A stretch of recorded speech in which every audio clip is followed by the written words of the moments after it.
আমার সাথে এরকম হলো? আমি তো কখনোই ওর সাথে এরকম কিছু করি নাই।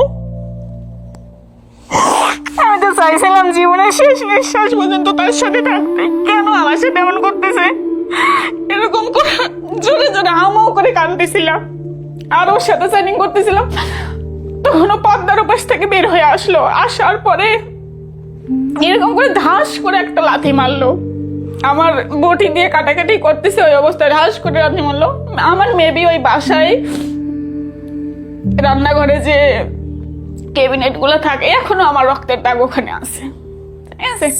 আলমারি ছিল ওই রুমে, দুইটা আলমারির সমস্ত কাপড় সে ফেলে দিল নিচে। পরে বলতেছে এগুলো সব গুছা। এখন 2 পায়ে ব্যথা নিয়ে দাঁড়াতে পারতেছি না আমি, হামুগুড়ি, তার ভয়ে হামুগুড়ি দিয়ে দিয়ে আমি হচ্ছে সেই কাপড়গুলো আবার গুছাই ফেলি। আবার যখন গুছানো হয়ে যায় তখন আবার 2 পায়ে আবার 10টা করে মারে। আমার মনে হচ্ছিল এক একটা বাড়ি মানে মাথার ব্রেনটা আঘাত করতেছিল। আমি খালি তাকে বলতেছিলাম, আল্লাহ দোহাই আমার সাইডে দেখো, আমি কিছু করি নাই। দুইটা আবার ওগুলো গোছানো হয়ে যায়, আবার ফেলে দেয় কাপড়গুলা, আবার কয় আবার গোছা। আর আমাকে ওরকম মারে আর গান বাজায় আর নাচে, ঠিক আছে? মোবাইলে গান বাজায় আর নাচে, জানি মানে শিখেই আমি বুঝতে পারি না। আমি তো তার 5 বছরের রূপ দেখে কখনো মানে 5 বছর আমি যা বলছি, যদি রাগ করছি আমি উল্টে আরো ঝাড়াঝাড়ি করছি, সে চুপ করেছিল। কিন্তু তখনকার ওর ওই রূপগুলা দেখে মানে আমি হতভম্ব হয়ে গেছি। মানে আমার তখন সারাদিন মনে হয় যাইতো আমার এই দোয়াটা মনে হয় আমি দিনে ওরকম লক্ষ্যবার পড়ছি যে আল্লাহ তুমি আমাকে রক্ষা করো। আমি কাকে দেখতেছি? এখানে দেখা যাচ্ছে 3টা, এখানে একটা আছে 4টা, আরো ছিল, মুখে ছিল, গলায় ছিল, এই যে এই হাতে একটা আছে। তো মুখেরটা গলাটা এটা কোনোভাবে আমি স্পট ক্রিম ইউজ করে এগুলো একটু ভ্যানিশ করতে পারছি। আর এগুলার ক্ষতটা হালকা ছিল তাই চলে গেছে। বাট এগুলাতে মানে এই ক্ষতটাতে এই মানে যখন সিগারেটের পুরাটা দেওয়া হয়েছে তার উপর আবার মারা হয়েছে। হ্যাঁ, তো সেই কারণে বা কিরকম করে করতে বলেন তো? সেই কারণেই আর কি এটা বেশি পড়ে গেছিল, এফেক্ট হয়েছে। খুবই ভালো ছিল, আমি তাকে নিয়ে গর্ব করতাম যে আমার ভাগ্যে এত ভালো একটা মানুষ ছিল। এত কিছু আমার ভাগ্যে কিভাবে সম্ভব? আমি কিন্তু খুবই নিম্ন পরিবারের একটা মেয়ে। আগে যেরকম তার নেশা ছিলাম আমি তার সন্তান, তার সংসার, তার ইনকাম, এতটুকুই সে সীমাবদ্ধ থাকতো। তারপরে দেখা গেল সে আস্তে আস্তে মানে ইনকামের দিক কোনো ফোকাস নাই, না সন্তান না বউ, সবসময় সে বাহিরে আর ওই ছেলেপেলেদের সাথে। আমি রান্না করতেছি, সে ঘুমাই গেছে। ঘুম থেকে উঠে দেখতেছে আমি এখনো রান্নাঘরেই আছি। 2-3টা তরকারি কিংবা ভাত রান্নাতে একটু সময় লাগে, সে আধা ঘন্টা ঘুমায়, হুট করে দেখতেছে উঠে রান্না হয়নি। এত সময় কি করলাম? আমি তো রান্নাঘরে ছিলাম। রান্নাঘরে ছিলা তার প্রমাণ দাও। তুমি তো রান্নাঘরে ছিলা না, তুমি ফোনে কথা বলছো। এর উত্তর আমি কি দেব? বেডরুমে 24 ঘন্টা বেডরুমের উপরে সিসি ক্যামেরা থাকতো, যে বড় বড় সিসি ক্যামেরা গুলা। বাথরুম, বেডরুম, বারান্দা, রান্নাঘর, বাহিরে সব জায়গায় সিসি ক্যামেরা। তো এই যে পেজ যত কিছুই বলেন সবকিছু সে হ্যান্ডেল করে, সবকিছু তার দায়িত্বে, কিভাবে কি করা লাগে সবকিছু। আমি শুধু ক্যামেরার সামনে থাকি, এতটুকু। তো আমি যে আইডিটা চালাতাম সেটাও তারই ক্রিয়েট করে দেওয়া, তার পাসওয়ার্ডও আমি জানি না। আমার যে পেজে টাকা আসতো, তার যে এটিএম কার্ড ছিল তারও পাসওয়ার্ড আমি জানি না। চিল্লায় কোনো লাভ নাই, দরজা জ্বালা সব বন্ধ। চিল্লাইলে আরো মুখের ভিতর মানে কাপড় ঠিসে দিয়ে যত চিল্লাবি তত মায়ের। 100-তে 100 দিব 5 বছরের জন্য, কিন্তু বাকি 2 বছরের জন্য যদি আমি তাকে দিই, আমি 0টা দিতেও কষ্ট হবে, ঠিক আছে? এত পরিমাণ অত্যাচার আমি তার থেকে সহ্য করছি লাস্ট 2 বছর।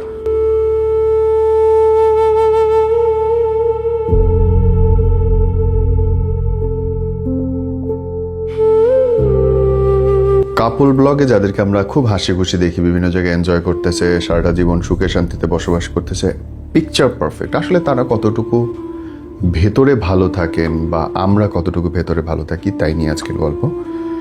দেখাটা খুব জরুরি আপনার জন্য, কারণ জীবন কখনো কখনো সিনেমাকেও হার মানায়। আজকের গল্পটা দেখলে আপনার সেটাই মনে হবে যে ও মাই গড, পরিচিত মুখ। পুরো নাম? আমার নাম আজমিরা বিথি, এই নামে সবাই আমাকে চিনে। বিথি, কথা শুরু হওয়ার আগে থেকে আপনি আমাকে যে কয়টা পোড়া দাগ দেখাইলেন, আমার কলিজা কাঁপে উঠছে যে একটা মানুষের হাতে সিগারেট দিয়ে পোড়ানো, এরকম একদম সিরিয়ালি। এখানে দেখা যাচ্ছে 3টা, এখানে একটা আছে 4টা, আরও ছিল, মুখে ছিল, গলায় ছিল, এই যে এই হাতে একটা আছে। তো মুখেরটা, গলাটা, এটা কোনোভাবে আমি স্পট ক্রিম ইউজ করে এগুলো একটু ভ্যানিশ করতে পারছি।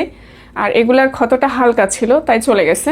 বাট এগুলাতে মানে এই ক্ষতটাতে এই মানে যখন সিগারেটের পোড়াটা দেওয়া হয়েছে তার উপর আবার মারা হয়েছে। হ্যাঁ, তো সেই কারণে বা কিরকম করে করতে বলেন তো এটা?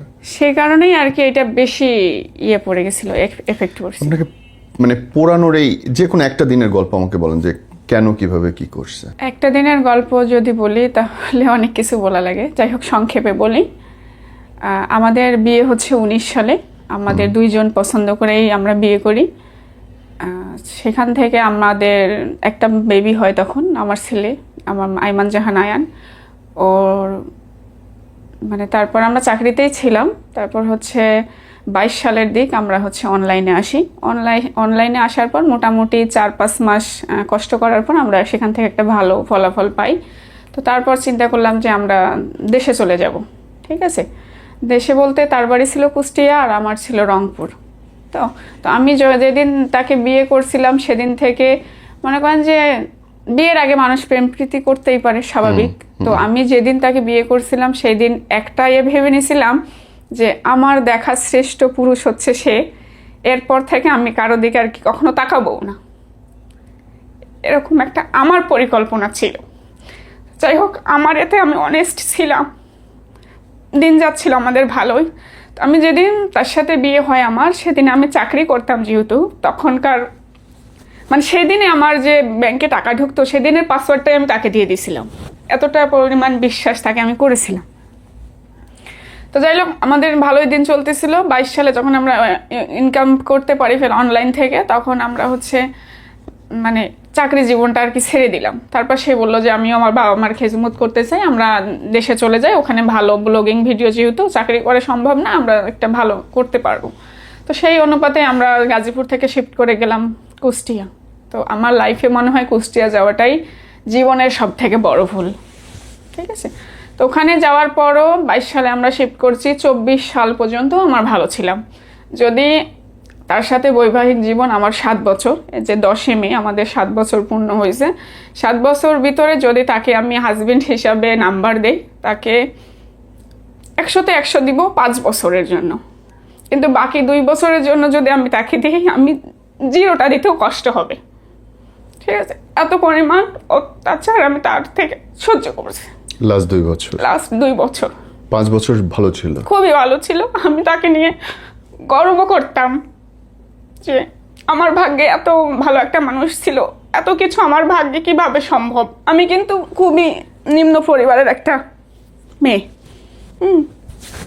এই যে মারা, পোড়ানো, কাটা, এগুলোই 5 বছরে হয় নাই? না, হয়তো মারামারি তো প্রত্যেক সংসারে লাগে, তো ঝগড়াঝাটি এরকমটা মানে বলার মতো কিছু না। এই শুরুটা হলো কেমনে বলেন? যাই হোক, 5 বছর আমাদের ভালো থাকলো। তারপর হচ্ছে 24 সালের দিক, তখন হচ্ছে তার গ্রামের একটা মানুষ, একটা মানুষের নামই আমি বলবো, নাম বলতেছি না, ওই মানুষটার সাথে মিশে সে হচ্ছে মানে খাওয়া শুরু করলো। ঠিক আছে, তো কন্টিনিউ সে 3-4 মাস খেয়ে ফেলছে অলরেডি। আমি মানে বুঝতে পারি নাই। ঠিক আছে, আমাদের মানে আমরা শহরে থাকতাম, কুষ্টিয়া শহরে আমাদের বাসা ছিল, আবার গ্রামেতেও বাসা ছিল। তো আমাকে গ্রামে রেখে যাইতো ভিডিওর জন্য, আমি গ্রামে আসি, সে শহরের বাসায় যায় এগুলা করতো। এরকম করে কন্টিনিউ সে 3-4 মাস করে ফেলছে অলরেডি, আমার জানা নেই। তো তার একজন গুড ফ্রেন্ড আমাকে বললো যে বিথি, এগুলা করতেছে, তুমি একটু খেয়াল রাখো। তো সেদিন থেকে আমি ওকে নজরে রাখা শুরু করে দিলাম। তো দেওয়ার পরে দেখতেছি হ্যাঁ ঠিকই, সে তো আমাকে আড়াল করে মানে কিভাবে দূরে থাকা যায়, কিভাবে কি করা যায়, এরকম চিন্তা। আর মানে ভিডিওর প্রতি, ইনকামের প্রতি তার কোনো আর আগ্রহ নাই। আগে যেরকম তার নেশা ছিলাম আমি, তার সন্তান, তার সংসার, তার ইনকাম, এতটুকুই সে সীমাবদ্ধ থাকতো। তারপরে দেখা গেল সে আস্তে আস্তে মানে ইনকামের দিক কোনো ফোকাস নাই, না সন্তান, না বউ, সবসময় সে বাহিরে আর ওই ছেলেপেলেদের সাথে। তো এরকম ঝামেলা বাঁধতে তখন শুরু করলো। যখন আমি ধরা শুরু করে দিলাম তখনই মনে করেন যে ঝগড়াঝাঁটি মারামারি এরকমটা শুরু হয়ে গেল, দৈনিক অত্যাচার শুরু হয়ে গেল। তো ও আমাকে খুবই মানে কতটুকু ভালোবাসতো আমি জানি না, কিন্তু আমি জানতাম যে সে আমাকে প্রচুর ভালোবাসে। ঠিক আছে, তো এই কারণে আমি ভাবলাম যে আমি আমার বাপের বাড়ি চলে যাই। আমি যদি ওখানে চলে যাই, ওকে কিছু মানে না আসি কিংবা কিছু বুঝাইতে চাই, হয়তো সে বুঝবে কিংবা তার নিজের ভুলটা বুঝতে পারবে। হ্যাঁ, এই জন্য কিন্তু আমি আরো 2-3 বার বাবার বাড়ি চলে যাই। 2-3 বার চলে যাই বলতে এর আগে গেছিলাম 2-3 বার। তার হচ্ছে বিভিন্ন মেয়েদের সাথে কথা বলতো, বিভিন্ন মেয়েদের সাথে মানে আজে বাজে সেটিং করতো, মানে এগুলা সব আমি নিজের চোখে দেখছিলাম। হ্যাঁ, দেখার পরে আমি মানে রাগ করে করে বাপের বাড়ি যেতাম, যার তো আর কোথাও নাই, ওই জানতাম বাবার বাড়ি, ওখান থেকে আবার বুঝাই শুনাই নিয়ে আসতো। তো লাস্ট এইটার জন্য আমি যাই হচ্ছে 24 আগস্টে, এই নেশার কারণে আমি চলে যাই আমার বাবার বাড়ি। তো ওখানে যাওয়ার পর হচ্ছে সে সবাইকে আবার গেল আমাদের ওখানে, যাই সবাইকে কথা দিল না এরকমটা আর হবে না, সেই মানে অনেক কিছু বলল। বলার পরে হ্যাঁ, তখন ওই সময়টাতে মানে আমি যে ইনকামগুলা করছিলাম তখন কিন্তু মানে আমার নামে বেশ কিছু টাকা ছিল, 25-30 লাখের মতো টাকা আমার নামে ছিল। তার বাবা মা কিন্তু কখনোই আমার নামে টাকা রাখতে কিংবা করতে দিত না, যেহেতু আমি রংপুরের মেয়ে, সে কুষ্টিয়ার, মানে সবসময় তারা ভাবতো যে আমি চলে যাব এরকম একটা কিছু, কখনোই আমার নামে রাখতে দিত না। তো তারপরেও আবার আমার নামে রাখছিল, যেহেতু 2জন মিলে আমরা ইনকামটা করতেছি, কেন তাকে আমি ঠকাবো, এই চিন্তা করে সে আমার নামেও কিছু রেখে দিছিল। তো ওই সময়টাতে কিন্তু আমার নামে মোটামুটি 20-25 লাখ টাকা ছিল। তখন আমার ওই বাচ্চাটা হচ্ছে 1-1.5-2 মাস পেটে, ছোট বাচ্চাটা। তখন আমি চলে গেলাম বাবার বাড়ি। তো এখানে যাওয়ার পরে আমি যে ওর সাথে আর থাকবো না ওরকম একটা প্ল্যানিং করলাম, করে আমার বোন, আমার বাড়ি যেখানে ওখানে আমার বোনের বাসাতেই আমি সবকিছু আবার আলাদা কিনলাম, যে আমি আর যাব না, ওখানে যাব না। ঠিক আছে, তো এর ভিতরে ও আমার সাথে আবার কথা বলা শুরু করে দিল। দেওয়ার পরে মানে এত ভালো মানুষ, মানে ওর মতো ভালো মানুষ আর হয় না। নামাজ পড়তেছে, আমি আর এগুলা কিছু করব না, আমি খাবো না, আমি মারধর করব না, আমি করব না। হ্যাঁ, এরকমটা। পরে আমাকে গেল, যাই আমাকে আবার বুঝাই শুনে আমাকে নিয়ে আসলো।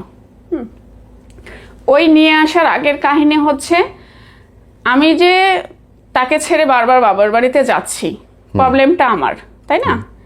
এখন তাকে যে ওই যে কিছু ছেলেপেলের সাথে যে সে নেশা করতো, ওই ছেলেপেলেগুলা হচ্ছে তাকে মানে কবিরাজের কাছে নিয়ে গেছে। ঠিক আছে, আসলে মূলত যারা আমাদের ধ্বংস চাইছে তারাই এই কাজগুলা করছে। তো আমি যদি বাবার বাড়ি চলে যাই, আমি যদি পরকীয়া করি, সমস্যাটা আমার। কবিরাজের কাছে গেলে আমি যাব, তাকে কেন?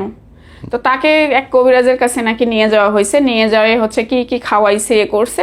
তারপর হচ্ছে তাকে বলছে যে তোমার বউ পরকীয়া করে। ঠিক আছে, এই জন্য বারবার বাপের বাড়ি চলে যায়। ব্যাস এতটুকুই তার মাথায় ঢুকছে। তো যাই হোক, ওইবার আমাকে ওরকম বুঝাই শোনাই নিয়ে আসলো। ওই আশাটাই আমার হচ্ছে আমার জীবনের কাল। ঠিক আছে, তারপর আমি আসলাম। তো আমি একটা শর্ত দিয়েছিলাম যে আমি হচ্ছে মানে কুষ্টিয়াতে কোনোভাবে থাকবো না। কুষ্টিয়ায় যেহেতু তুমি ছেলেপেলেদের সাথে মিশে খাওয়া শিখছো, বাজে বাজে শিখছো, তো এখানে আমি আর থাকবো না, তুমি অন্য কোথাও করো, না হলে আমাদের এদিকে আসো, রংপুরের সাইডে আসো। তো বলছে তুমি কুষ্টিয়ায় থাকবা না, আমিও রংপুরে থাকবো না, চলো মাঝামাঝি আমরা কোথাও রাজশাহীতে শিফট হই, রাজশাহী ভালো জায়গা, ওখানে ছেলেকে স্কুলে ভর্তি করাই দিব, ওখানে একটা ভালো কিছু হবে। ব্যাস এই আশা নিয়ে আবার তার সাথে আমি গেলাম। ওই আসার পর তারপর কুষ্টিয়া থেকে আমরা শিফট করলাম রাজশাহীতে। ওখানে যাইও মনে করেন যে প্রতিনিয়ত ঝগড়া, প্রতিনিয়ত মারামারি। মনে করেন যে আমি রান্না করতেছি, সে ঘুমাই গেছে, ঘুম থেকে উঠে দেখতেছে আমি এখনো রান্নাঘরেই আছি, 2-3টা তরকারি কিংবা ভাত রান্নাতে একটু সময় লাগে, সে আধা ঘন্টা ঘুমায়, হুট করে দেখতেছে উঠে রান্না হয়নি। এত সময় কি করলাম? আমি তো রান্নাঘরে ছিলাম। রান্নাঘরে ছিলা তার প্রমাণ দাও, তুমি তো রান্নাঘরে ছিলা না, তুমি ফোনে কথা বলছো। এর উত্তর আমি কি দেব? ঠিক আছে, তারপরও লুকায় সব জায়গায় সিসি ক্যামেরা রাখা শুরু করলো। মানে ওই যে তার মাথায় ঢুকছে যে আমি পরকীয়া করি। হ্যাঁ, তো আমি আল্লাহর উপর একটা সবসময় বিশ্বাস রাখতাম, আমি যেটা করি না সেটা কি কেউ আমাকে ধরতে পারবে কখনো? চোর চুরি করে, আমি এটা বিশ্বাস করি যে চোর 10 দিন চুরি করে, একদিন ধরা পড়ে। কিন্তু আমি যদি চুরি না করি, সে আমাকে কিভাবে ধরবে? আপনি 500 সিসি ক্যামেরা রেখে দেন, তো আমাকে ধরতে পারেন নাকি? তো এই অনুযায়ী আমি কখনো কিছু বলতাম না, সে যেখানেই মন সেখানেই সিসি ক্যামেরা লাগাক, আমি কিছু করতাম না যে সে যদি দেখে শান্তি পায় যে আমার বউ কিছু করতেছে না, থাকুক না, আমি এতটুকুতে ছিলাম। তো না, এটা কোনোভাবেই না। দিনে দিনে আরো বেড়ে যাচ্ছিল, দিনে দিনে আরো বেড়ে যাচ্ছিল। দেখা যাচ্ছে আমরা বাহিরে কোথাও বের হব, আমি ওয়াশরুমে গেছি, রেডি হচ্ছি, ও মানে রুম থেকে বের হওয়ার একটা ভাব নিছে, মানে দরজাও লাগাই দিছে বিছানা, আমি বুঝতে পারতেছি সে বাহিরে গেছে, কিন্তু সে বাহিরে যায় নাই। সে ওই বাথরুমের উপরে যে ফাঁকাগুলো থাকে না, স্টোর রুমের মতো, ওখানে ঢুকে বসে আছে। এ তো মানসিকভাবে বিকারগ্রস্ত হয়ে গেছে তার। ঠিক আছে, ওখানে ঢুকে বসে আছে। Oh my God. আমি রেডি হয়েছি, রেডি হয়ে ফোন দেই, ফোন বন্ধ, ফোন বাথরুমের উপরে বসে আছে। হ্যাঁ, মানে ও যে ধরবে সে আমাকে, যে আমি কারোর সাথে কথা বলি নাকি। আমি ভাবছি যে সে বাহিরে গেছে, এই সুযোগে যদি আমি ফোন টোন বের করে করি, মানে প্রতিদিন কিংবা সপ্তাহে 4 দিন সে পুরা বাসা মানে একদম চিরুনি তল্লাশি দিবে। ফোন আমার গোপনে ফোন আছে, আমার যেটা হাতে ফোন আছে, তার মনে করেন যে আমি কিন্তু আসলে লেখাপড়া জানি না বলতেই চলে, মানে কিছুই জানি না। স্কুলের বারান্দাতেই সীমাবদ্ধ। আচ্ছা। তো এই যে পেজ যত কিছুই বলেন সবকিছু সে হ্যান্ডেল করে, সবকিছু তার দায়িত্বে, কিভাবে কি করা লাগে সবকিছু।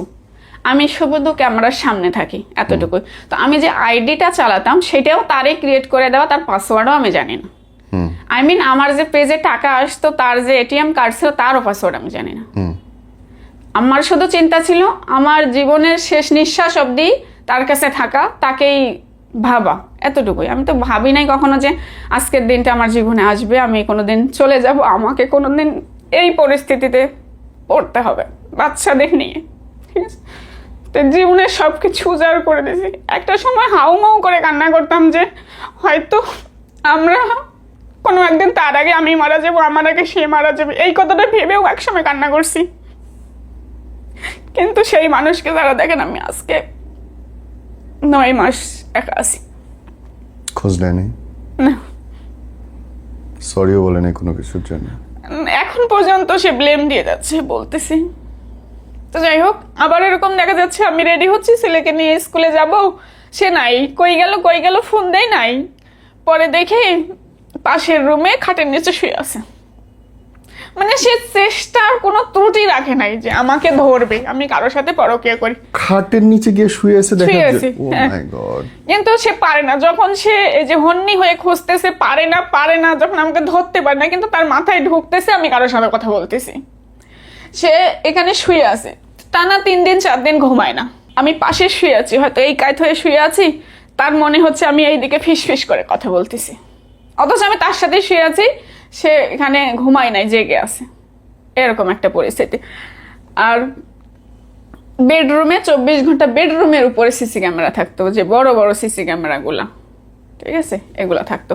তো ওই যে আমার একটা ছিল, আমি তো তাকে ছেড়ে কখনোই যাব না, সে যাই করে করুক। সে যদি দেখে যে আমার বউ কিছু করতেছে না, তার মনের ভিতর যদি শান্তি আসে, এতটুকুই এনাফ, আমি আর কিছু চাই না। সে অন্তত আমাকে ভুল না বুঝুক। হ্যাঁ, তো এরকম করে চলতে থাকলো। চলার পরে হচ্ছে একদিন হঠাৎ করে আমি গোসলে গেছি, সে হচ্ছে বলতেছে ও তাড়াতাড়ি গোসল টোসল শেষ করে তারপর হচ্ছে রেডি হয়ে আমি বলতেছে আমি বাইরে গেলাম। ভালো কথা, আমি গোসল থেকে বের হয়েছি, গোসল থেকে বের হয়ে যে বাহিরে গেছে, তখন আমি রান্নাঘরে গেছি রান্না করার জন্য। তখন আমার বেবিটা 5 মাস পেটে, রান্নাঘরে গেছি গোসলে। তখন দেখি ও মানে বাহিরে যায় নাই, ওয়াল শোকেসের পিছনে পর্দার আড়ালে লুকিয়ে আছে। ঠিক আছে, আপনার অস্থির লাগতেছিল না এগুলো দেখে? মানে আমি যে জাহান্নামে ছিলাম নাকি বাসায় ছিলাম আমি জানি না এটা। ঠিক আছে, তারপরও ওই যে যদি একটা কথা এসে বলতো যে বিথি, আমি মানে একটা ভালো ব্যবহার করলেই মনে করেন যে এনাফ, এতটুকুই তাকে আমি ভালোবাসি।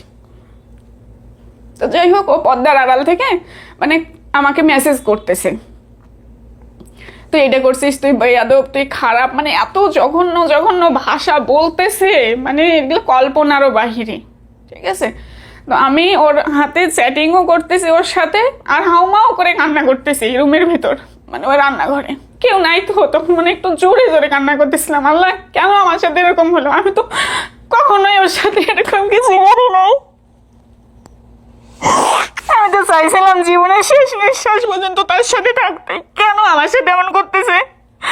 এরকম করে জোরে জোরে হাউমাউ করে কাঁদতেছিলাম আর ওর সাথে চ্যাটিং করতেছিলাম।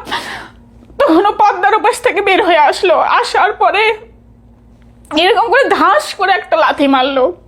আমার বটি দিয়ে কাটাকাটি করতেছে, ওই অবস্থায় ধাস করে লাথি মারলো। আমার মেবি ওই বাসায় রান্নাঘরে যে ক্যাবিনেটগুলো থাকে এখনো আমার রক্তের দাগ ওখানে আছে, ঠিক আছে।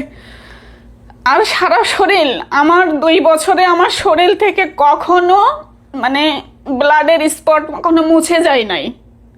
সব সময় যে চামড়ার ভিতরে কালো কুচকুচো দাগ হয়ে থাকতো, মুখে ঠোঁট কাটা থাকতো, ঠোঁট ফোলা থাকতো, নাকে তো ফুলই থাকতো না, মানে যেদিনে মারতো সেদিনে নাকের ইয়া থাকতো, ফুল থাকতো না, ঠিক আছে। এই যে এখানে কাটা, মাথায় 3টা সেলাই, হাতে পোড়া, সারা শরীরে এগুলাতে ছুরির দাগ। ওরকম মারলো তো বলতেছে আজকে তোকে আমি মেরেই ফেলবো, ঠিক আছে। যে পায় না, খুঁজে পায় না সে আমার প্রেমিককে। আমাকে আবার এমন সময় যখন অস্থির হয়ে যায় সে, যে পাচ্ছে না আমাকে, তখন আমাকে তুই এখন বলবি তোর প্রেমিকের নাম বলবি, নয়তো তোকে মেরে ফেলবো, তুই এখন বলবি। এখন আমি কার নাম বলবো? আমি কার নামটা বলবো? যদি বলি যে তুই স্বীকার কর তাহলে তোকে আমি ছেড়ে দিব, তুই স্বীকার কর। আচ্ছা আমি স্বীকার করলাম যে আচ্ছা আমি মেনে নিলাম যে আমি পরকীয়া করি, কিন্তু তখন বলবে যে হচ্ছে তুই নাম বল কার সাথে প্রেম করিস, তাহলে তখন আমি কার নামটা বলবো বলেন? এইটা নিয়ে তার মানে এত পরিমাণ অত্যাচার আমি এইভাবে সহ্য করছি। বাসায় একটা কাজের মহিলা ছাড়া আর কিচ্ছু নাই। কাজের মহিলা আসতো, কাজ করে দিয়ে চলে যেত, ওই কাজের মহিলার সামনেও সে মারামারি করতো, ঠিক আছে। তো বলতেছে আজ তোকে মেরেই ফেলবো বলে আমাকে এক রুমে নিয়ে গিয়ে দরজা আটকাই দিল। আর আমার ছেলে জানি না দেখে, ওই জন্য আমার ছেলেকে হচ্ছে আলাদা এক রুমে দিল। আর অতটুকু আমার বাচ্চার ওয়েট ছিল আমার 32 কেজি, 5 বছর ওজনের বয়সের একটা বাচ্চা, আমার ওজন ছিল 32 কেজি। সেই বাচ্চা আমার দিনে দিনে শুকায় এরকম মানে এরকম চিকন হয়েছে। সব সময় অত্যাচার, এগুলা মায়ের অত্যাচার সে নিজের চোখের সামনে দেখছে। অতটুকু একটা বাচ্চা যখন দেখতো যে 2জন মিলে আমরা কথা তর্কাতর্কি করতেছি, ঝগড়া বেঁধে যাবে, এখন তো মারবে আম্মুকে, দৌড়ে যাইতো রান্নাঘরে, যায় বটি, ঝাড়ু, খুন্তি, যাই বলেন পারেন, ওর অতটুকু ব্রেনে যা আসে সবগুলা ফ্রিজের পিছনে নিয়ে লুকায় রাখতো, যেগুলো দিয়ে তখন আম্মুকে মারবে ও লুকায় রাখতো এরকম। আবার এসে আমার ওই ছোট ছোট হাতে রক্ত মোছাই দিত, পানি খাওয়াই দিত। কেউ তো নাই আমার ওই ছেলে ছাড়া। ওর মানসিক অবস্থাটা কি হয়ে যাবে? তারপর আমাকে রুমে নিয়ে যাওয়া হলো, দরজা লাগাই দিল। দেওয়ার পর রুটিওয়ালা বেলুন আছে, বেলুন দিয়ে আমাকে শুধু সেদিন শরীরে মারে নাই, শুধু ওই যে লাথি মেরে আমার মুখ থেকে রক্ত বের করছে মাথা থেকে, আর শরীরে মারে নাই, খালি 2 পায়ের তালুতে ওই রুটি বেলা যে বেলুন ওটা দিয়ে মনে করেন যে 50-50 করে বাড়ি মারছে। মানে তাও একবারে মারে না, প্রথমে 10টা এক পায়ে মারছে, আরেক পায়ে 10টা মারছে, এরকম মারার পরে চিল্লান নাই, প্রতিবাদ করেন নাই আপনি? কি হইব ভাই, মানে বারান্দা জ্বালানা তো থাকে 10 তলায়, বারান্দা জ্বালানা সব বন্ধ, একটা 21 স্কোয়ার ফিট বাসার ভিতরে ওই আর আমি চিল্লায় কোনো লাভ নাই, দরজা জ্বালা সব বন্ধ। চিল্লাইলে আরো মুখের ভিতর মানে কাপড় ঠিসে দিয়ে যত চিল্লাবি তত মায়ের। পুলিশে কল করেন আপনি? ঠিক আছে, ওই নাই ভাই, ওই নাই, কোনো ওই নাই, আমি বলতেছি। তো তারপর 2 পায়ে 10টা করে বাড়ি মারলো। বাড়ি মারার পর কয় তোর কাছে গোপনে ফোন আছে, তুই ফোন বের করে দে, ফোন বের কর। আমার কাছে নাই, আমি কি বের করব? তখন আলমারি ছিল ওই রুমে, 2টা আলমারির সমস্ত কাপড় সে ফেলে দিল নিচে। পরে বলতেছে এগুলো সব গুছা এখন। ওই 2 পায়ে ব্যথা নিয়ে দাঁড়াতে পারতেছি না আমি, তার ভয়ে হামুগুড়ি দিয়ে দিয়ে আমি হচ্ছে সেই কাপড়গুলো আবার গুছাই ফেলি। আবার যখন গুছানো হয়ে যায় তখন আবার 2 পায়ে আবার 10টা করে মারে। আমার মনে হচ্ছিল এক একটা বাড়ি মানে মাথার ব্রেনটা আঘাত করতেছিল। আমি খালি তাকে বলতেছিলাম আল্লাহ দোহাই আমার সাইডে দেখো, আমি কিছু করি নাই। তো 2টা আবার ওগুলো গোছানো হয়ে যায়, আবার ফেলে দেয় কাপড়গুলা, আবার গোছা। আর আমাকে ওরকম মারে আর গান বাজায় আর নাচে।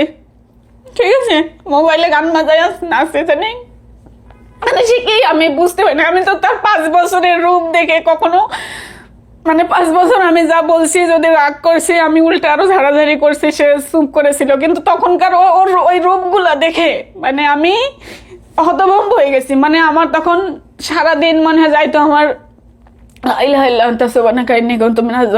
দোয়াটা মনে হয় আমি দিনে ওরকম লক্ষ্যবার পড়ছি যে আল্লাহ তুমি আমাকে রক্ষা করো, আমি কাকে দেখতেছি। আপনার মনে হয় না যে তার চিকিৎসা দরকার এবং সে মানসিকভাবে বিকারগ্রস্ত হয়ে গেছে? কাকে বলবো আমি, কাকে বলবো? তার বাবা মাকে বলবো? তার বাবা মা আপনি পুরো সময় একবারের জন্য প্রতিবাদ করছেন, ও যখন মারতে আসতেছে একবারও লাথি মারার চেষ্টা করছেন তাকে? আমি তার কাছে কিছুই না, আমি দুর্বল একজন মানুষ। আমি যদি মানে ওই সে কি সময় শারীরিকভাবে অনেক লম্বা চওড়া আপনার চেয়ে? হ্যাঁ অনেক। আমি তার কাছে মানে কোনো কিছুই না। একদিন মার খাওয়ার পরে কি পুলিশের কাছে গেছেন, থানায় গেছেন? বলছি তার ওই দিনের কথাই তো। সেদিন ওরকম 50টা করে যখন বাড়ি মারা হইলো, আমি একদম পড়ে গেলাম। তখন আমার দরজাটা খুলে দিল। হ্যাঁ, দরজাটা খুলে দিয়ে পাশাপাশি রুম, আমাদের বেডরুমে গেল। বেডরুমে যায় ও জানি কি খুঁজতেছে, কি জান ও বলতেছে আজকে তোকে আমি মেরেই ফেলবো, আজকে আমি এখান থেকে চলে যাব, তোকে হচ্ছে ওষুধ খাওয়াই দিয়ে চলে যাব। হ্যাঁ, আমি 2-3 দিন গ্রামে থেকে আসবো, এসে দেখবো তুই রুমের ভেতরে মারা গেছিস। হ্যাঁ, এরকম করে ও রুমের ভেতর যায়, কি যেন খুঁজতেছিল। তো আমি কোনো রকম উঠে দৌড় দিয়ে, যেহেতু পাশাপাশি রুম ছিল, সাথে দরজাটা লাগাই দিছি। ওই যে রুমে ঢুকছে ওই রুমের দরজাটা লাগাই দিছি। লাগাই দেওয়ার সাথে সাথেই ছিল মানে একদম মাইন্ড চেঞ্জ। বিথি কিছু করবো না, আমি কিছু করবো না, আমি আর মারবো না তোমাকে, আমি ভালো হয়ে গেছি, বিথি দোহাই তুমি কাউকে বললো না। মানে একদম রূপ চেঞ্জ পুরা। তো তখন তো আমি আর ওর কথা শুনি নাই। ওই রকম মানে হাঁটতেও পারতেছি না, হামুগুড়ি দিয়ে দিয়ে পুরা বাসা পরে মেন গেটে তালা দেয়া, চাবিও নাই। আর আল্লাহ ভাবতেছি চাবি যদি ওর কাছে থেকে থাকে, এখন তো আমি বেরোতেও পারবো না, আবার ওরে দরজা লাগাই দিলাম, আরও তো বিপদ করে ফেললাম। তারপর আমার কাছে ফোনও নাই আমার হাতে। তারপর যাই হোক আমি বাইরে খোঁজা টুজে করে পরে আমার ফোনটা আমি পেলাম, আর একটা চাবি পেলাম। কোনো রকম চাবিটা দিয়ে খুলে আমি বাইরে গিয়ে বসলাম নিচে, শুধু গেটটা খুলে বসলাম। বসে 999-এ ফোন দিছি। কিন্তু ওই বাসাটা আমরা রিসেন্ট গেছিলাম, মানে 1 মাসও হয় নাই, নতুন ভাড়াতে গেছি, তেমন কোনো ঠিকানাও জানি না, বাসার কি ঠিকানাও জানি না। তো পাশের রুমে নক করে বললাম যে এখানকার মূল ঠিকানাটা কি। 999-এ ফোন দিলে তো আগে ঠিকানা জানতে চাইবে। তো যখন পাশের রুমে নক করলাম তখনই আর কি বুঝে ফেলছে যে কি হয়েছে, আপনাদের হয়েছে, বা 2-1 জন বের হয়ে আসছে। আর এর ভিতরেতে ও আবার রুমের ভিতরে আটকা আছে, থাকার মধ্যে ওখান থেকে আমাদের ড্রাইভারকে কল দিছে। ড্রাইভারকে কল দিয়ে বলতেছে যে এরকম তাড়াতাড়ি আসেন। পরে ড্রাইভার আসলো বাসায়, আসার পর ওরে খুলে দিল। পরে এই যে এসে পা ধরাধরি শুরু করতেছে, চলো চলো চলো, এখানে কিছু হয় নাই, কিচ্ছু হয় নাই, আমি কিছুই করবো না, বিথি কথা এবার বোঝার চেষ্টা করো, মানে একদম মানে আবার যত কিছু বলা যায় একটা মানুষকে। তো আমি আর কথা শুনলাম না। আর আমার অবস্থা তো এরকম, যখন পাশের ফ্ল্যাটের মহিলারা আসলো আমাকে রুমে নিয়ে গেল, নিয়ে যে সারা শরীর চেক দিল, মানে এরা বলতেছে কি মানুষ নাকি জানোয়ার, কি অবস্থা এগুলা। মনে করেন কোথাও একটা মানে সাদা জায়গা নেই, সব কালো কালো। তো তারপর 999-এ ফোন দেওয়া হয়েছিল, পুলিশ আসলো। পুলিশ এসে আমাকে ওখান থেকে নিয়ে যায় সরাসরি মেডিকেলে ভর্তি করাই দিল, রাজশাহী মেডিকেলে। যেই ছবিটা আপনাকে দেখাইছি ওটা সেম রাজশাহী মেডিকেলের একটা ছবি।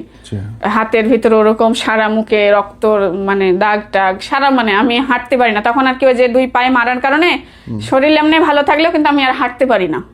তো ওই মেডিকেলে ছিলাম 4-5 দিন। থাকার পরে ওখান থেকে বললো যে হচ্ছে তুমি যদি এখান থেকে কিছু করতে চাও তুমি করতে পারো। তো তখন ওই যে আবার পা ধরা শুরু করলো। ওর ফ্যামিলি থেকে ওর বাপ মা বোন সবাই আসলো। আসার বলতেছে বিথি এবারের মতো ক্ষমা করে দাও, যা হয়েছে, বাচ্চাটা পেটে, এগুলো কি করবা, তোমার বাড়ি। আমার আবার ওই যে গরিব ফ্যামিলি, আমার ভাই নাই, আমরা 3 বোন, 2 বোন বিয়ে হয়েছে, ওদের যার সংসারের মতো, তেমন কোনো নাই, মানে আর্থিকভাবে সচ্ছল না। আমি জাস্ট যতটুকু একটু মানে সহযোগিতা করতাম, 3 বোন মিলে যতটুকু সহযোগিতা করতাম অতটুকু দিয়ে আমার বাবা চলতো। ঠিক আছে, মানে চারিদিকের কথা চিন্তা করে। আবার আমার বাচ্চা পেটের সামনে ডেলিভারি, ওই সমস্ত বাচ্চার বয়স হচ্ছে 5-6 মাস, আমি নষ্ট যে করব সেটাও করতে পারতেছি না। যখন বাচ্চা পেটে সেই অবস্থায় সে আপনার সঙ্গে জানোয়ারের মতো আচরণ করে। হ্যাঁ, পুরা প্রেগন্যান্সি টাইমটাই। এবং আপনি এটাকে আবার মাফও করতেছেন। আমি আবার মাফও করে দিলাম। তাহলে ভুল তো আপনার। ভুল তো আমার দোষ না তো হলে তো আপনার। আমার না হলে তো সে আমাকে ধ্বংস করতে পারতো না। একবার কেউ হয়তো ভুলে গায়ে হাত দিতে পারে, কিন্তু সেকেন্ড টাইম তো কারো বাপের ক্ষমতা নেই যে অত্যাচার করবে আর আপনি সহ্য না করলে সে গায়ে হাত দিবে। সহ্য করাটাই আমার অন্যায়। তো যাই হোক, ওখানেও আমি তাকে করে দিলাম। এবং ছেড়ে দিলেন, কেস দিলেন না, মাফ করে দিলেন। মাফ করে দিলাম। বিরাট ভালো কাম করলেন। মাফ করে দিয়ে ওই রাজপাড়া থানা, রাজশাহী রাজপাড়া থানা থেকে ওখানে একটা সাইন করা হলো যে ওই যে গাড়িটা আমি কিনছিলাম সিআই স্যার 37+ দিয়ে, তো ওই গাড়িটা কেনার সময় ওখানে আমি আমার অ্যাকাউন্ট থেকে আমি তাকে 20 লক্ষ টাকা ট্রান্সফার করি। তো সেই অনুযায়ী ওখানে শর্ত হয়েছিল, তো গাড়িটা যদি তুমি আমার নামে করো, মানে আমার তো মানে ইতিমধ্যে আমার নামে যে টাকা টুকা ছিল ও সবকিছু তুলে নিছিল। বুঝতে পারছি। হ্যাঁ, সবকিছু তুলে নেওয়ার পরে আমার উপরে এই অত্যাচারটা চালাচ্ছিল। তো তখন ওখানে হলো যে গাড়ি যেহেতু আমার নামে টাকা নিয়ে এটা করছো, গাড়ি যদি তুমি আমার নামে দিতে স্বীকার করো, সাইন করো, তাহলে আমি তোমার সাথে যাব আর কেস টেস করবো না। ঠিক আছে, একটা জাস্ট ছিল। তো রাজি হয়েছে। রাজি হওয়ার পর সবাই সাইনও করছে। পুলিশের কাছে একটা কপি ছিল, আমাকে একটা কপি দিছিল। রাস্তায় আসতে আসতে সেই কপি উধাও। ওই মানে যেদিন আমাকে থানা থেকে নিয়ে আসলো তার পরের দিনেই তার বাবা মাও ছিল সাথে, তো বলতেছে এখানে একা একা প্রেগনেন্সি থাকার দরকার নাই, চলো আমরা কুষ্টিয়াতে যাই। ঠিক আছে, কুষ্টিয়াতে যাই। ওই দিনে আমাকে কুষ্টিয়াতে নিয়ে আসলো। চলে গেলেন সাথে? হ্যাঁ, চলে আসলাম কি সাথে। ভালো বউ, বাহ বাহ বাহ। আসার পরে কাগজটা আমার উধাও, কাগজ নাই। পরের দিন থেকে শুরু হলো আবার অমানবিক নির্যাতন। ঠিক আছে, অমানবিক নির্যাতন। কেমন? সেটা হচ্ছে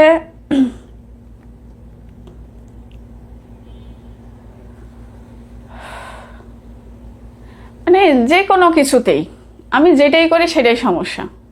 এবং প্রেগন্যান্সি অবস্থা আপনার গায়ে হাত তুলছে আবার প্রতিনিয়ত। আমি যে বললাম যে আমার শরীরে 2 বছর ধরে কখনো কোনো জায়গায় মানে স্পটে দাগ ছাড়া ছিল না। এই ঠোঁটে দিয়ে কাটা, না এখানে কাটা, না কপাল ফাটা। এন্ড ইউ আর টলারেটিং সব। ইট। আপনি এটা সহ্য করতেছেন? সহ্য করতেছি শুধু একটা আশায় যে সে ভালো হয়ে যাবে। সে তো এরকম ছিল না এক সময়, হয়তো কোনো কারণে এরকম হয়েছে, ছাড়তে পারে, হয়তো ভালো হয়ে যাবে। হ্যাঁ, তারপরে ওই যে নেশাটা তো এতদিন চুরি চুরি করে করতো। যখন সে কুষ্টিয়াতে গেল তখন একদম ওপেন। বাথরুমে যায় ঘন্টার পর ঘন্টা। একটা মানুষ বাথরুমে যায় কি করে? ঘন্টা 1 ঘন্টা 1.5 ঘন্টা হয়ে যায়, বের হয় না। কি করে বাথরুম? তারপর এরকম বলে পাশের রুম দরজা বন্ধ করে কি করে জানি না। তারপর গাড়ির ভিতর এরকম। তো এরকম করতে করতে যখন আমরা আর কি জেনেই গেলাম যে মূলত সে এগুলা করতেছে একদম ওপেনলি, তখন কি করলো, আমাকে আমার বেডরুম থেকে আমাকে বের করে দিয়ে সে বসে নেশা করে। আরেকটা সময় আসলো যে মানে আমার সামনে, তখন আর মনে করেন যে লুকায়ও না, আমার সামনে আমি বসে আছি, সেইখানে বসে কিভাবে খাচ্ছে সে আমাকে দেখাচ্ছে। একটা সময় ভাইয়া মানে আমার যখন ওর সাথে বিয়ে হয় তখন ও সিগারেট খাইতো। তো যখন আমার ছেলেটা হইলো তখন ও আমাকে বললো যে আমি খুবই খুশি, তো তুমি আমার কাছে কি চাও বলো। আমি তখন বলছিলাম যে আমি এটাই চাই যে তুমি আর সিগারেট খাও না। ঠিক আছে, আমি তাকে সিগারেট খাওয়াটা পর্যন্ত বন্ধ করে দিয়েছিলাম। সেই মানুষটা আমার সামনে বসে খাইতো, মানে আমি গুটি সুটি হয়ে বসে থাকি, মানে তারপরে বলতে পারি না যে তুমি খাও না কিংবা খাচ্ছ কেন। সে খাচ্ছে তারপর ওটা খাওয়ার পরে সে ওই দিন তাকে কি করছি, ওই দিন আমি তাকে কেন ভাত খাইতে 1 বার বলছি, 10 বার বলি নাই। ওই দিন কেন আমি তাকে গোসল করতে বলি না, মানে অতীতে কি করছি না করছি একাই কথা বলে, একা কথা বলে মার শুরু। তো তখন একটা জিনিস আর কি ভাবলাম, সে খাচ্ছে খাক, খেয়ে শান্তি থাক, তারপর আমার গায়ে হাত না তোলে। হ্যাঁ, এটা করুক, এতটুকু সে রেহাই দিত না। তারপরে হলো কি, তো বোন আপনি ছাড়লেন বা ছেড়ে আসার সাহসটা কখন পাইলেন? ছেড়ে আসার সাহস বলছি আমি আসলে কোনটা থেকে কোনটা বলবো, এত কাহিনী, এত মানে আমার উপর গেছে, মানে খুঁজে পাচ্ছি না। যাই হোক, একদিন মানে টাকা সেদিনে ওরকম একটা সময় ছিল, দিনে 20,000 30,000 টাকাও শেষ করে ফেলছে পিছনে। 4-5 জন মিলে একসাথে খাইতো, এরকমই সে দিনে 10-15 হাজার 5,000 কি করে সে নিজেও জানে না। তার একদিন হচ্ছে আর প্রতিনিয়ত আমি তার কাছে চোর, মানে আমার সংসারেই আমি চোর, বুঝছেন। সে গাড়িতে নাকি টাকা রাখছে 20,000 টাকা, সে 5,000 কোথায় কোথায় দিয়েছে, তার হিসাব মিলে গেল 15,000 টাকা। তার শর্ট হচ্ছে 6,000 টাকা, 6,000 টাকা তার শর্ট। এই 6,000 টাকা তুই কি করছিস? আমি ভাই খুদার কসম আমি তার টাকা ছুঁয়েও দেখি না, আমি টাকা কি করছিস সে কোনো কথা নাই।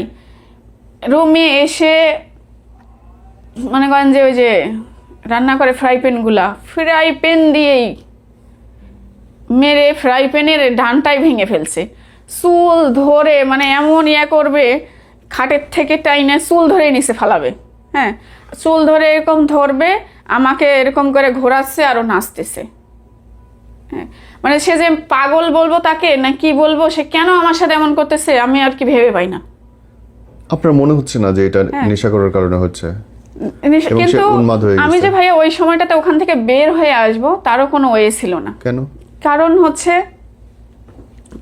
আমার কাছে কোনো টাকা পয়সা নাই, আমি যে গাড়ি ভাড়াটা দিয়ে আসবো সেই টাকা আমার কাছে নাই। দ্বিতীয়ত বাথরুম, বেডরুম, বারান্দা, রান্নাঘর, বাহিরে সব জায়গায় সিসি ক্যামেরা।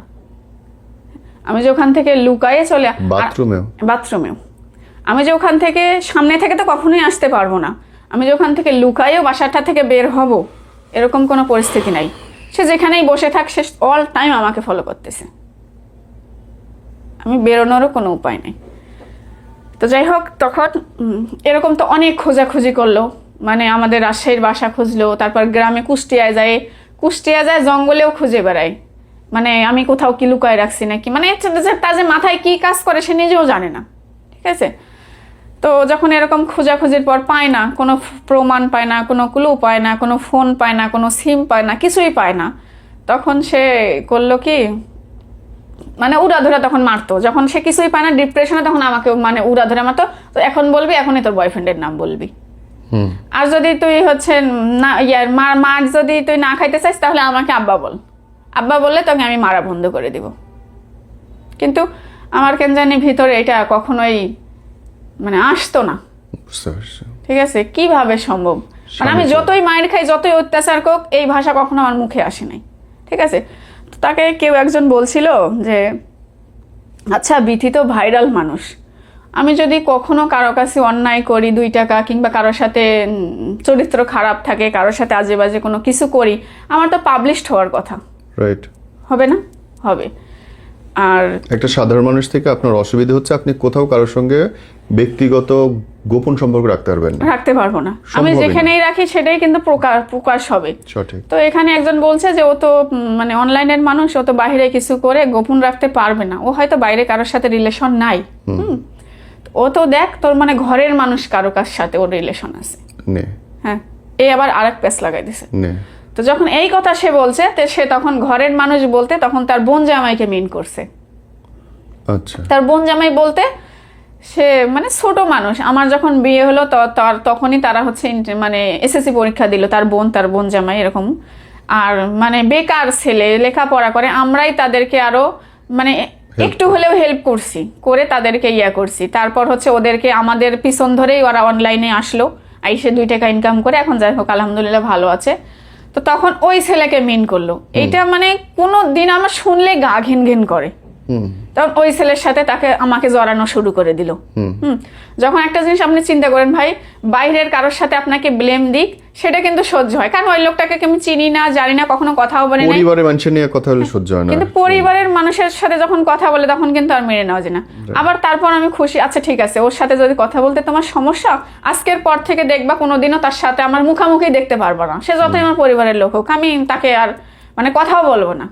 কিন্তু তাও মানবে না সে, তাকে ওই 22 সালে এই দিন কেন কথা বলছিস, 22 সালের 23 সালের ওই দিন কেন ওর সাথে কথা বলছিস, একসাথে খাবার খাচ্ছিস, এগুলার কোনো কি প্রশ্নের উত্তর আছে?